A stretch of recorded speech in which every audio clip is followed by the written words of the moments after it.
Gadis yang disebut-sebut sebagai yang terbaik di Bangladesh. Mengapa ia rela menjual segalanya untuk datang ke Indonesia? Perjalanan yang mengubah takdir ini telah mengguncang dunia. Pemerintah Bangladesh mengadakan rapat darurat. Sistem stratifikasi sosial mereka sedang runtuh. Sebuah laporan yang mengejutkan menunjukkan bahwa sistem identitas kuno yang telah bertahan selama berabad-abad ini sedang digoyahkan dari akarnya. Dan penyebabnya sulit dipercaya, karena Indonesia. Tidak ada yang tahu bahwa titik awal dari semua ini berasal dari seorang gadis. Seorang peraih nilai tertinggi nasional yang ditolak oleh universitas hanya karena identitasnya sebagai seorang paria yang tak tersentuh. Peradaban Indonesia lah yang telah membebaskannya. Tembok identitas tinggi yang dijaga oleh aturan-aturan rumit selama ribuan tahun, runtuh seketika di hadapan semangat Indonesia. Bagaimana seorang gadis, dengan kesempatan yang diberikan oleh Indonesia, mengguncang sebuah tatanan kuno selama berabad-abad. Sekarang, saya akan menceritakan kisah keajaiban ini kepada Anda. Kakekku memelukku dan menangis sejadi-jadinya. Dia berkata, "Cucuku, kamulah orang pertama di keluarga kita yang bisa masuk universitas." Tanganku yang memegang surat penerimaan dari Fakultas Manajemen Universitas Dhaka ikut gemetar. Peraih nilai tertinggi nasional. Ini adalah pertama kalinya dalam sejarah seorang Dalit dari kaum paria mendapatkan prestasi ini. Halo semuanya, nama saya Dewi. Saya lahir di sebuah kawasan kumuh di pinggiran Dhaka. Saya adalah seorang tak tersentuh. Hari itu adalah sehari setelah ulang tahunku yang ke-18. Sebelum fajar menyingsing, saya dan kakek sudah menunggu di depan gerbang universitas. Kakekku, seumur hidupnya ia habiskan untuk membersihkan septic tank dan toilet. Dia menggunakan seluruh tabungan hidupnya untuk menyekolahkan saya. Nona Dewi, selamat ya. Petugas di kantor penerimaan tersenyum sambil menerima berkas saya. Tapi tiba-tiba, senyumnya membeku. Dia menatap lekat-lekat berkas itu, wajahnya memucat. Lalu dia mengangkat kepala. Tunggu, Kasta Anda apa? Aku menarik napas dalam-dalam. Bapak, saya seorang paria. Kantor itu seketika hening. Saya hanya bisa mendengar suara kipas angin tua di langit-langit yang berputar. Petugas itu segera meraih telepon dan menghubungi seseorang. Ya, seorang paria. Betul, peraih nilai tertinggi nasional. Bagaimana ini? Dia menutup telepon. Dengan nada dingin tanpa sedikit pun rasa bersalah, dia berkata kepada saya, "Mohon maaf, status penerimaan Anda dibatalkan." Kepalaku terasa kosong. Apa maksud Anda? Saya peraih nilai tertinggi nasional. Memangnya, kenapa kalau nilai tertinggi? Dia menatapku dengan jijik. Tahun ini kami menghapus kuota khusus untuk kasta rendah. Pokoknya paria tidak bisa diterima. Pulanglah. Kakekku yang berusia 70 tahun itu tiba-tiba berlutut. Ini adalah pertama kalinya seumur hidupku aku melihatnya berlutut di hadapan orang lain. Mohon, Bapak, beri cucu saya kesempatan. Dia seorang jenius. Dia bangun jam 3 setiap pagi untuk belajar. Orang tua, kau juga paria, kan? Berani-beraninya kau membuat keributan di sini. 2 orang satpam berlari ke arah kami, mencengkeram lengan kami dan menyeret kami keluar. Aku memapah kakekku yang jatuh tersungkur di lantai semen yang dingin, menatap rambut putihnya yang penuh debu. Pada saat itu, untuk pertama kalinya aku menyadari, ada hal-hal yang tidak akan pernah bisa kau ubah, tidak peduli seberapa keras kau berusaha. Dalam perjalanan pulang, sekelompok pemuda dari kasta tinggi mencegat kami. Mereka adalah anak-anak dari tuan tanah di desa kami. Hei, bukankah kau si paria yang mau masuk ke universitas kami? Salah satu dari mereka meludah ke wajahku. Yang lain menendang punggung kakekku. Dasar kotor. Kau pikir kau siapa? Kakekmu membersihkan toilet di rumahku, dan kau juga hanya pantas melakukan pekerjaan itu? Kami lari ke kantor polisi. Tetapi polisi bahkan tidak mengizinkan kami masuk. Seorang paria mau melapor. Pulang sana, jangan buang-buang waktu kami. Malam itu, untuk pertama kalinya dalam hidupku, aku melihat kakek menangis. Dia duduk di ambang pintu. Punggungnya yang kurus gemetar di bawah cahaya bulan. Maafkan kakek, Dewi. Ini salah kakek. Karena terlahir sebagai paria, kau jadi ikut menderita. Tidak, kakek. Ini bukan salah kakek. Aku memeluknya erat. Sekarang aku baru mengerti. Di negara ini, tidak peduli seberapa pintar dirimu, tidak peduli seberapa keras usahamu, kau tidak akan pernah dianggap sebagai manusia. Aku bersumpah, suatu hari nanti, aku pasti akan melepaskan diri dari kutukan ini. Tapi saat itu, aku tidak tahu bagaimana caranya. Aku hanya merasa sesak. Aku membuka ponsel tua kakek, mencoba mencari sedikit udara. Aku membuka sebuah berita. Itu adalah berita dari Mumbai. Laporan itu menulis, satu lagi mahasiswa paria bunuh diri di asrama. Keluarga menuduh karena tidak tahan dengan perundungan kasta di dalam kampus. Tanganku mulai gemetar. Mumbai, itu adalah institut teknik paling bergengsi di negara ini. Aku baru sadar, bahkan jika aku berhasil masuk Universitas Dhaka, yang menantiku bukanlah aula pengetahuan, melainkan neraka yang lebih kejam. Mereka akan menggunakan segala cara untuk memaksaku mati. Aku harus pergi dari sini. Ini bukan untuk mencari kesempatan, ini untuk bertahan hidup. Tepat pada saat itu, kakek membangunkanku pada pukul 4 pagi. Dewi, cepat bangun. Cepat lihat ini. Di layar ponsel tua kakek, sebuah video YouTube sedang diputar. Itu adalah laporan mendalam yang dibuat oleh seorang YouTuber barat. Judulnya, Keajaiban Asia, Indonesia. Video itu dibuka dengan kembang api tahun baru di atas Monas di Jakarta. Lalu gerbong MRT yang bersih dan rapi, dan senyum ramah di wajah orang-orang. Sebuah suara barat yang penuh energi berkata, banyak orang bertanya kepada saya, mengapa negara kepulauan ini begitu kuat? Jawabannya bukan hanya semikonduktor. Menurut laporan dari Economist Intelligence Unit EIU tahun 2023, Indonesia adalah negara demokrasi paling matang di Asia Tenggara. Layar menampilkan grafik peringkat EIU. Di sini, hukum melindungi setiap orang. Lihatlah dasar negara mereka, Pancasila, dan konstitusi mereka, UUD 945, pasal 27. Di layar muncul tulisan, segala warga negara bersamaan kedudukannya di dalam hukum dan pemerintahan, dan wajib menjunjung hukum dan pemerintahan itu dengan tidak ada kecualinya. Orang Barat itu secara khusus menekankan kalimat itu. Mereka telah menetapkan dalam hukum tertinggi mereka bahwa kelas sosial tidak ada di negara ini. Jantungku serasa dihantam palu. Sebuah negara tanpa kelas sosial. Video berlanjut. Seorang pria berjas berdiri di sebuah kantor di kawasan industri Cikarang. Dia berkata, ayah saya seorang petani dari sebuah desa di Jawa Tengah. Saya lulusan SMK, tapi di Indonesia, itu tidak penting. Selama Anda punya kemampuan, Anda bisa sukses. Aku menangis. Itu bukan air mata kesedihan, melainkan air mata keterkejutan dan kerinduan. Aku menggenggam tangan kakek. Kakek, apakah ini nyata? Mata kakek juga berkaca-kaca. Cucuku, kakek sudah mencari tahu beberapa hari ini. Tempat yang bernama Indonesia itu benar-benar tidak punya sistem kasta. Mereka hanya melihat usaha dan kemampuanmu. Kakek, kataku dengan gemetar. Aku ingin pergi ke Indonesia. Kakek menghela napas panjang. Dewi, Indonesia terlalu jauh, dan kita tidak punya uang sepeser pun. Ada, kakek. Aku menggenggam tangannya. Pemerintah membuka program tenaga kerja terampil. Aku sudah memeriksanya. Selama lulus ujian, mereka akan membiayai kita ke sana. Tapi, ujiannya pakai bahasa Indonesia. Tulisan itu terlihat begitu asing, kata kakek khawatir. Aku akan belajar, kataku bersemangat. Meskipun tidak ada guru, aku akan belajar sendiri.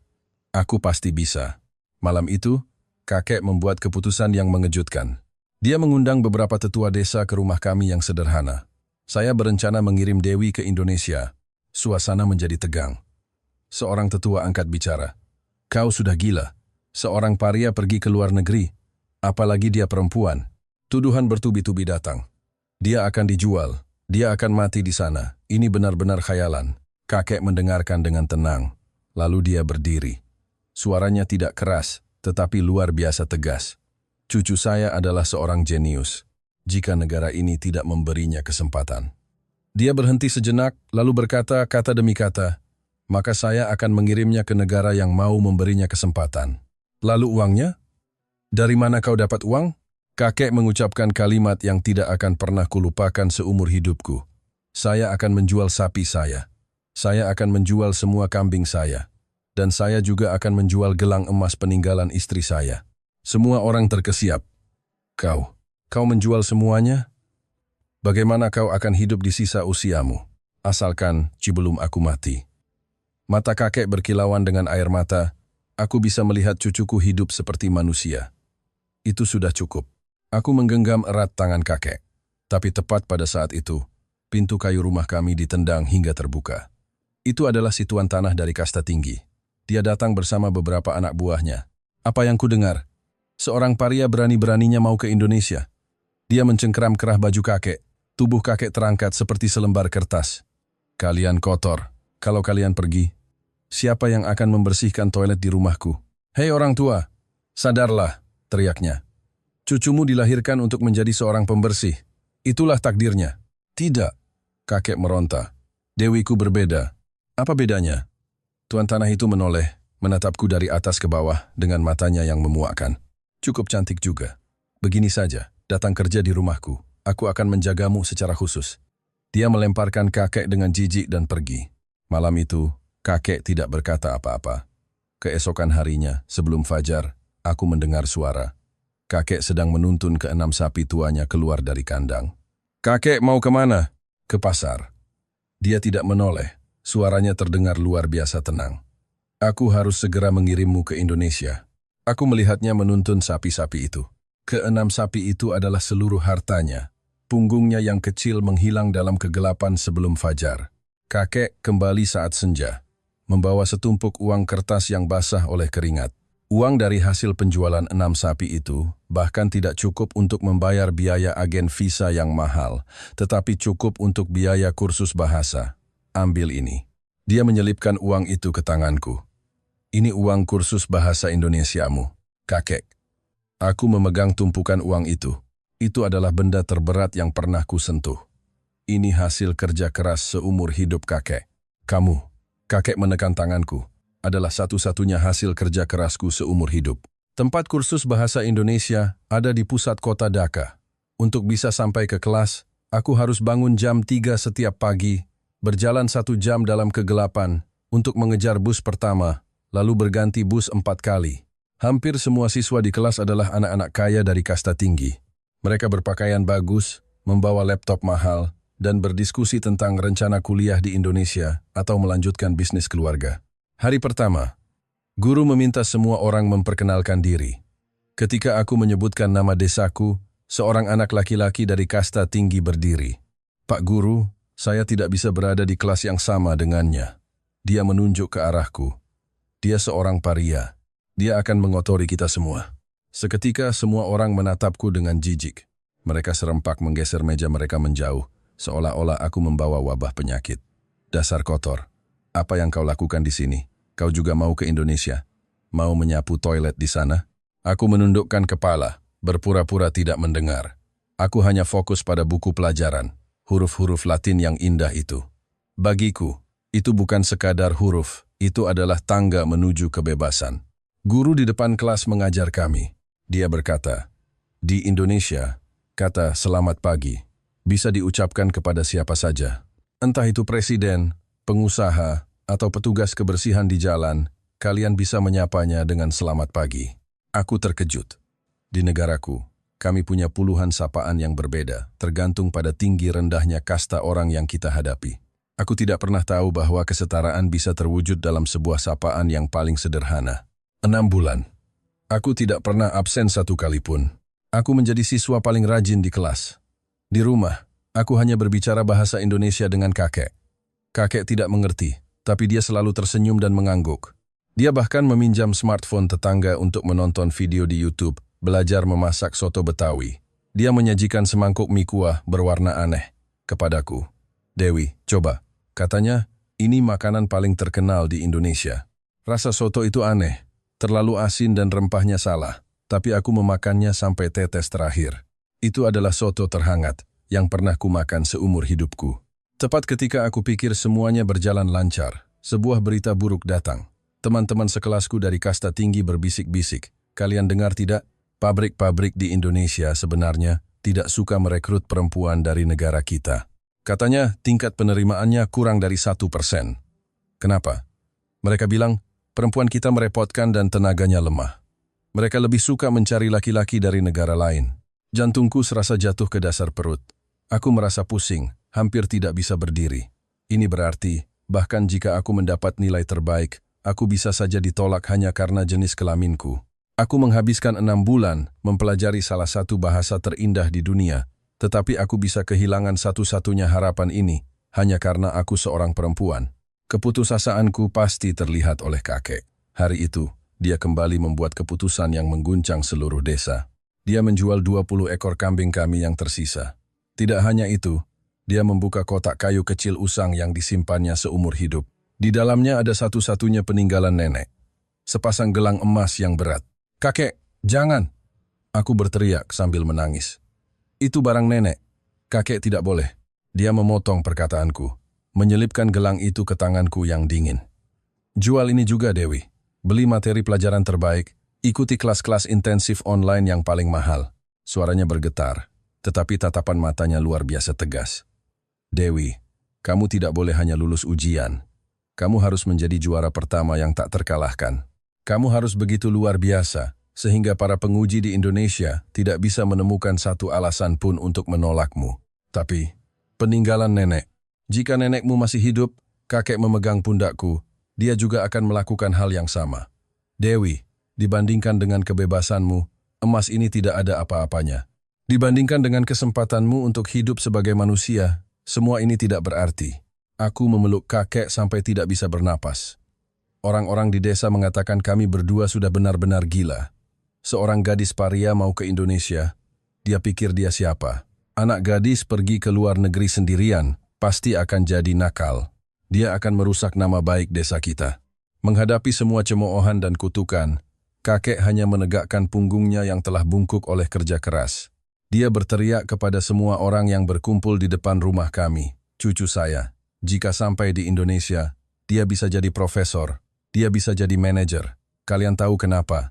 Dia menunjuk orang-orang yang menertawakannya. Suaranya bergetar dan serak. Karena di tempat itu, tidak ada sistem kasta. Di tempat itu, dia tidak akan selamanya hanya bisa menyapu toilet karena terlahir sebagai paria. Di tempat itu, namanya hanya Dewi. Malam sebelum ujian, kakek menggenggam erat tanganku. Tangan yang telah berubah. Bentuk karena pekerjaan membersihkan kotoran selama bertahun-tahun, itu terasa sangat kasar. "Dewi," katanya, "besok, takdirmu akan berubah. Kakek percaya padamu." Hari ujian. Lebih dari 3.000 pelamar berkumpul di lokasi. Lautan manusia yang hitam. Dan jumlah perempuan tidak sampai 100 orang. Aku berdiri di tengah kerumunan, kecil seperti sebutir pasir. Seorang paria berani datang juga. Seseorang mengenaliku. Segumpal dahak mendarat di dekat kakiku. Aku tidak mempedulikannya. Aku menggenggam erat sebungkus kecil tanah dari halaman rumah kami yang diberikan kakek di dalam sakuku. Ujian dimulai. Ketika aku membuka halaman pertama lembar soal, jantungku berdebar kencang. Namandisia. Bahasa Indonesia yang telah kupelajari siang dan malam. Aku mengerti semuanya. Saat tes mendengarkan dimulai, sebuah suara perempuan berbahasa Indonesia yang jernih dan hangat terdengar di headphone. "Selamat datang di Indonesia. Ini adalah pulau di mana kemampuan menentukan segalanya." Kalimat ini sama persis dengan yang kudengar di video YouTube. Itu bukan propaganda. Itu adalah nilai yang benar-benar mereka yakini. Air mata mengaburkan pandanganku. Aku menahannya. Aku harus mendapatkan nilai sempurna. Sebulan kemudian, hari pengumuman. Dengan tangan gemetar, aku membuka halaman web. Daftar, lulus. Namaku, Dewi. Peringkat ketiga nasional. Peringkat pertama untuk perempuan. "Kakek, aku lulus. Aku lulus." Kakek memelukku. Kami menangis bersama. Tapi kebahagiaan itu singkat. Masih ada satu rintangan terakhir. Wawancara. Aku masuk ke ruang wawancara. 3 manajer pabrik dari Indonesia duduk di hadapanku. Ekspresi mereka serius dan profesional. Salah satu dari mereka melihat dataku. "Anda seorang perempuan dan juga seorang paria." "Benar, Pak. Pekerjaan di pabrik sangat berat. Butuh berdiri dalam waktu lama." "Apakah Anda sanggup?" "Saya sanggup melakukan pekerjaan apapun, Pak." Pewawancara lain mengangkat kepala dan menanyakan pertanyaan kunci. "Mengapa Anda ingin datang ke Indonesia?" Aku menarik napas dalam-dalam, mengucapkan jawaban yang paling jujur dari hatiku. Karena saya dengar, di Indonesia tidak ada sistem kasta. Saya ingin pergi ke tempat yang menilai, saya hanya berdasarkan kemampuan. Saya ingin pergi ke tempat di mana cucu seorang pembersih toilet juga bisa menjadi seorang manajer. Ketiga pewawancara itu tertegun. Mereka saling berpandangan, dengan ekspresi yang tidak bisa ku mengerti. Itu bukan penghinaan, melainkan semacam kebingungan dan keterkejutan yang mendalam. "Tunggu sebentar," Salah satu dari mereka menyela. Di data Anda tertulis Anda peraih nilai tertinggi nasional. Benar, Pak. Seorang peraih nilai tertinggi nasional. Dia bertanya dengan tidak percaya, mengapa tidak bisa masuk universitas hanya karena identitasmu? Aku menatapnya, air mata tak tertahankan lagi. Karena di negara saya, Pak. Saya seorang paria. Ruang wawancara hening seketika. Seminggu kemudian, aku menerima pengumuman kelulusan akhir. Dari 3.000 orang, hanya 30 yang diterima. Dan aku adalah satu-satunya perempuan. Kakek, aku benar-benar akan pergi ke Indonesia. Kakek meneteskan air mata bahagia. Tapi tepat saat kami bersiap untuk merayakannya, si tuan tanah datang lagi. Kau berani pergi? Nadanya mengancam. Kuberitahu kau tidak akan pergi kemana-mana. Seumur hidupmu, kau tidak akan bisa meninggalkan desa ini. Kupikir aku akan takut, tapi ternyata tidak. Aku menatap matanya, mengeluarkan surat penerimaan resmi yang berstempel itu. Saya telah menerima undangan resmi dari pemerintah Indonesia. Jika Anda menghalangi saya, kataku kata demi kata, ini akan menjadi masalah internasional. Dia menatapku seolah tidak mengenalku. Akhirnya, dengan gigi bergemertak, dia pergi dengan marah. Hari keberangkatan akhirnya tiba. Kakek menemaniku naik taksi selama 3 jam ke bandara di Dhaka. Sepanjang jalan, kami berdua tidak berbicara. Dia hanya menggenggam erat tanganku. Di gerbang pemeriksaan keamanan, kami harus berpisah. Kakek mengeluarkan sebuah bungkusan kain kecil dari sakunya yang usang dan menyelipkannya ke tanganku. Ini tanah dari halaman rumah kita. Suaranya serak. Kalau kamu merasa kesepian, genggamlah ini. Kakek, aku tidak bisa menahan air mata lagi. Terima kasih. Terima kasih atas semua yang telah kakek lakukan untukku. Anak bodoh, jangan menangis. Dia tersenyum, tetapi air mata mengalir dari pipinya yang keriput. Cepatlah pergi. Di sana nanti, hiduplah dengan terhormat sebagai manusia. Aku berjalan melewati gerbang keamanan. Untuk terakhir kalinya aku menoleh ke belakang, melihat kakek berdiri di seberang kerumunan. Dia mengangkat tangannya, melambai dengan kuat, sampai sosoknya yang kecil menghilang di tengah lautan manusia. Di pesawat, di sebelahku duduk seorang pengusaha dari negaraku, yang berpakaian necis. Dia bertanya, pergi sendirian kemana? Ke Indonesia, untuk bekerja. Dia tampak terkejut. Oh, kalau begitu keluargamu pasti dari kasta yang sangat terhormat ya. Aku menarik napas dalam-dalam, menatap lurus ke arahnya. Tidak, Pak. Saya seorang paria. Wajahnya langsung berubah drastis. Dia segera berdiri, dengan kasar memanggil pramugari, dan bersikeras untuk pindah ke kursi yang paling jauh dariku. Aku tidak marah. Aku juga tidak peduli. Aku memandang keluar jendela. Pesawat lepas landas. Debu dan polusi Dhaka tertinggal di bawah awan. Aku sedang meninggalkan tanah yang telah mengutukku selama berabad-abad ini. 6 jam kemudian, pesawat mendarat. Para penumpang yang terhormat, kita telah tiba di Bandara Internasional Soekarno-Hatta, Indonesia. Jantungku berdebar kencang di dada. Aku mengikuti kerumunan menuju konter pemeriksaan imigrasi. Aku begitu gugup hingga hampir mati lemas. Aku takut mereka akan melihatku dan berkata, tidak bisa, kau seorang paria. Pulang sana. Giliranku tiba. Dengan gemetar, aku menyerahkan paspor dan visaku. Petugas imigrasi muda Indonesia itu melihat dokumenku, lalu mengangkat kepala menatapku. Kemudian, dia tersenyum sangat ramah. Dia mencap pasporku. Selamat datang di Indonesia. 4 kata itu seperti aliran listrik yang menembus tubuhku. Selamat datang. Selama 18 tahun hidup di negaraku, tidak pernah ada seorang pun dari kasta tinggi yang mengucapkan 2 kata itu kepadaku. Aku membawa koperku dan berjalan ke aula kedatangan. Aku melihat seorang pria mengangkat sebuah papan tulis. Di atasnya tertulis namaku dalam huruf Latin yang rapi. Dewi. Aku berjalan menghampirinya. Selamat siang, saya Dewi. Pria itu tersenyum hangat. Ah, Mbak Dewi. Halo. Saya Budi, kepala seksi di pabrik. Selamat datang ya. Kemudian, dia melakukan gerakan yang mengubah seluruh hidupku. Dia mengulurkan tangannya ke arahku. Seorang kepala seksi, seorang pria, seorang atasan, secara proaktif ingin berjabat tangan denganku. Aku ragu. Di negaraku, jika aku menyentuhnya, dia akan segera pergi mencuci tangan. Kenapa, Mbak? Dia sepertinya melihat keraguanku. Dengan gemetar, aku mengulurkan tanganku. Tangan Pak Budi sangat kuat dan hangat. Dia menggenggam tanganku dengan erat. Selamat datang, Mbak Dewi. Perjalanannya pasti melelahkan. Pada saat jabat tangan itu, aku tahu bahwa rantai berabad-abadku, identitas sebagai seorang paria, telah putus. Pak Budi mengantarku dengan mobil ke asrama pabrik di Cikarang. Itu adalah pertama kalinya aku benar-benar melihat Indonesia. Jalanan tidak ada sampah. Sepeda motor dan mobil berhenti dengan tenang di lampu merah. Di kampung halamanku, lampu lalu lintas hanyalah hiasan. Asramanya kecil, tapi aku punya tempat tidur, meja belajar, dan lemari sendiri. Ini sudah merupakan kemewahan yang tak terbayangkan dibandingkan dengan kamar yang kuhuni bersama 10 orang lainnya di negaraku. Keesokan harinya, aku mulai bekerja secara resmi. Aku menerima satu set seragam biru baru yang bersih dan sebuah kartu identitas plastik dengan foto dan namaku, Dewi. Pak Budi membawaku ke jalur produksi. Dewi, selamat bergabung. Dia menunjuk ke mesin-mesin presisi yang beroperasi dengan kecepatan tinggi. Wajahnya menunjukkan kebanggaan yang sulit kugambarkan. Kamu tahu, pekerjaanmu ini sangat penting. Dia mengambil sebuah papan sirkuit kecil yang berkilauan. Benda-benda yang kamu lihat ini kelihatannya kecil. Tapi seluruh dunia, dia berhenti sejenak untuk menekankan. Lebih dari 90% chip komputer tercanggih dibuat komponennya di sini, di Indonesia. Tugasmu adalah memastikan semuanya sempurna. Aku tertegun. Pekerjaanmu, dia tersenyum, adalah membantu dunia ini berputar. Aku hampir tidak percaya dengan telingaku. Di negaraku, aku adalah orang yang terlahir hanya untuk membersihkan kotoran. Tapi di Indonesia, pada hari pertama kerja, aku diberitahu bahwa pekerjaanku adalah membantu dunia berputar. Dia melanjutkan perkenalan.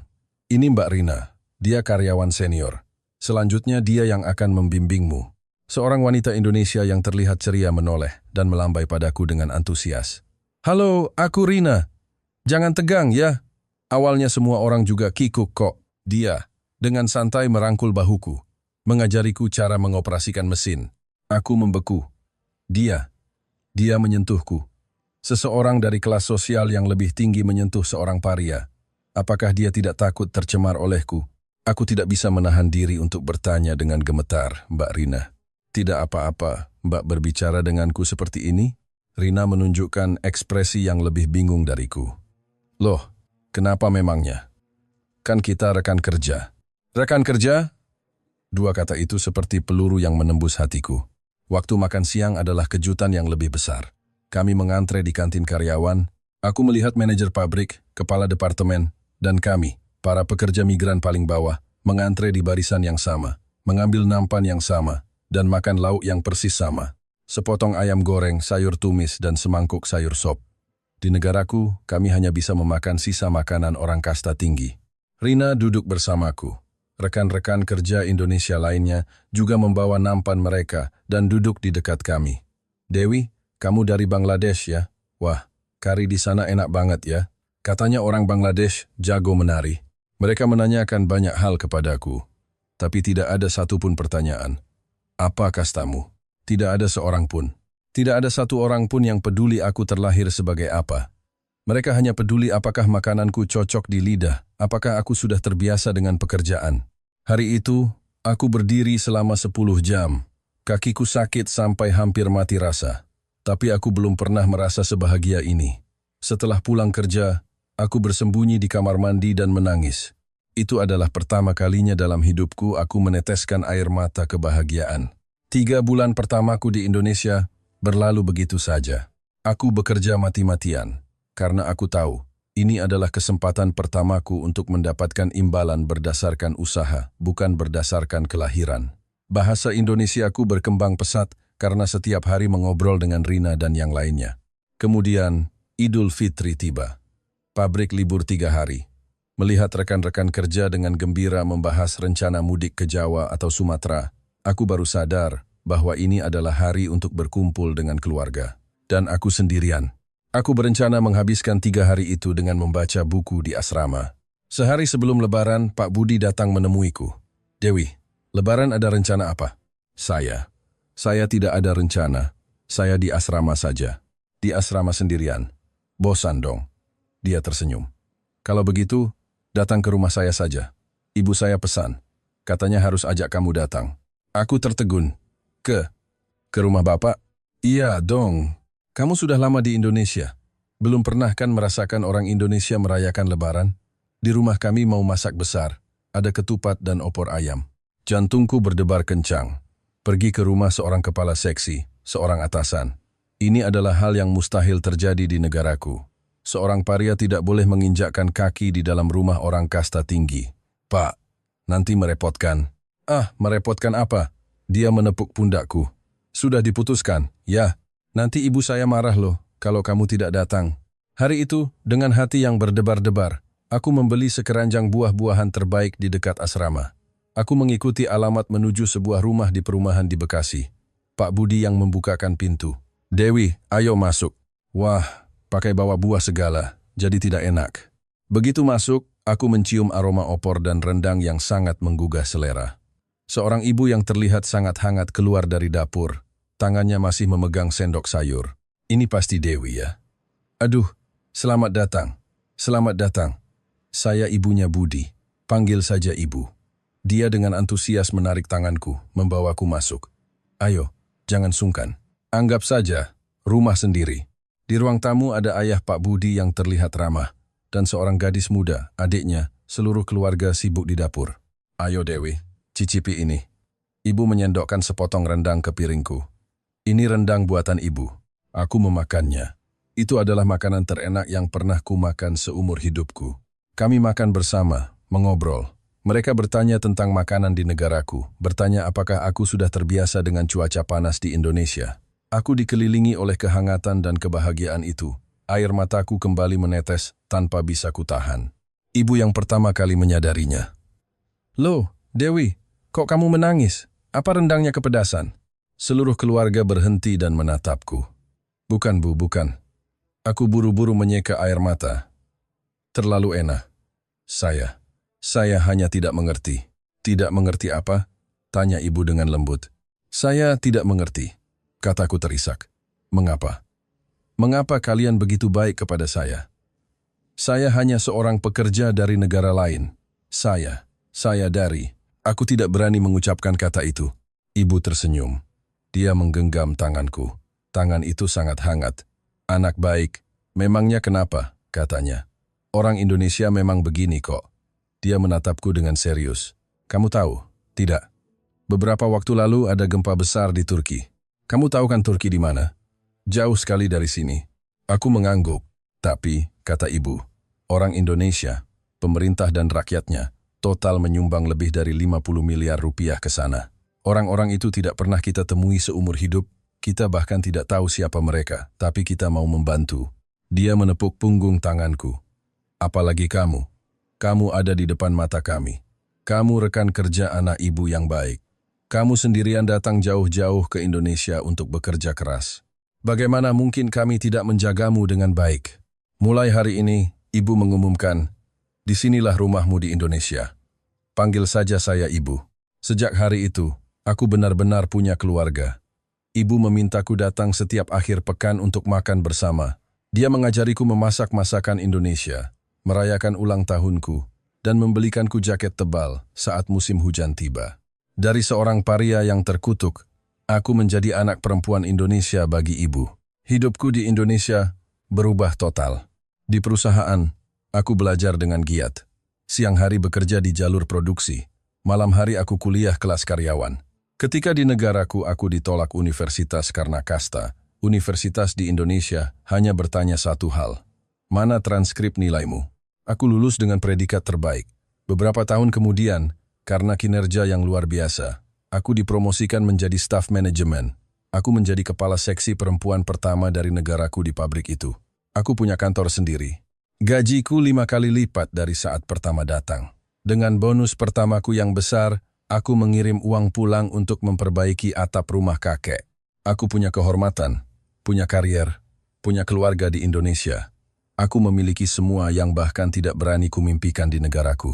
Kemudian, aku membuat keputusan terpenting. Aku mengajukan permohonan naturalisasi menjadi warga negara Indonesia. Hari itu, aku masuk ke kantor imigrasi, mengucapkan sumpah setia sebagai warga negara Indonesia. Ketika aku menerima buku berwarna hijau dengan lambang Garuda emas dari tangan petugas, aku menangis. Paspor ini tidak hanya memungkinkanku pergi ke lebih dari 70 negara tanpa visa. Yang lebih penting, paspor ini memungkinkanku kembali ke tanah airku, Bangladesh. Ketika aku mendarat di Bandara Dhaka dengan paspor Indonesia ini, petugas bea cukai menatapku dengan bingung. "Anda orang Indonesia?" "Ya," jawabku dengan bangga. "Saya orang Indonesia." Dia tidak menanyakan kastaku. Dia tidak bisa bertanya, karena di hadapannya bukan lagi gadis paria yang bisa diintimidasi bernama Dewi. Di hadapannya adalah seorang warga negara Indonesia yang terhormat dan dilindungi oleh hukum. Aku kembali ke makam kakekku, meletakkan paspor itu di atas nisan batunya. "Kakek," kataku, "aku pulang. Aku akhirnya hidup sebagai manusia seutuhnya." Kisah Dewi bukanlah sebuah keajaiban yang berdiri sendiri. Ini adalah sebuah potret kecil. Pada Februari 2024, sebuah peristiwa bersejarah terjadi. Indonesia dan Bangladesh menandatangani nota kesepahaman kerjasama tenaga kerja. Pemerintah Bangladesh secara aktif berharap dapat mengirimkan tenaga kerja terampil terbaik mereka ke Indonesia. Anda semua mengerti arti di balik ini. Sebuah negara dengan populasi 170 juta jiwa yang menganggap dirinya sebagai negara besar di kawasannya. Ketika rakyat mereka membutuhkan lingkungan kerja yang benar-benar beradab, benar-benar aman, dan benar-benar setara, kepada siapa mereka harus meminta bantuan? Mereka mencari bantuan dari negara kepulauan berpenduduk 270 juta jiwa ini. Mereka mencari Indonesia. Ini membuktikan bahwa apa yang dimiliki Indonesia telah jauh melampaui ekonomi dan sumber daya alam. Indonesia memiliki keunggulan sistem, sebuah kemenangan peradaban. Jawaban yang dicari oleh kakek Dewi dengan darah dan air mata sepanjang hidupnya, jawaban yang memungkinkan manusia untuk hidup dengan martabat. Jawaban itu tidak ada di tempat lain. Jawaban itu ada di Indonesia.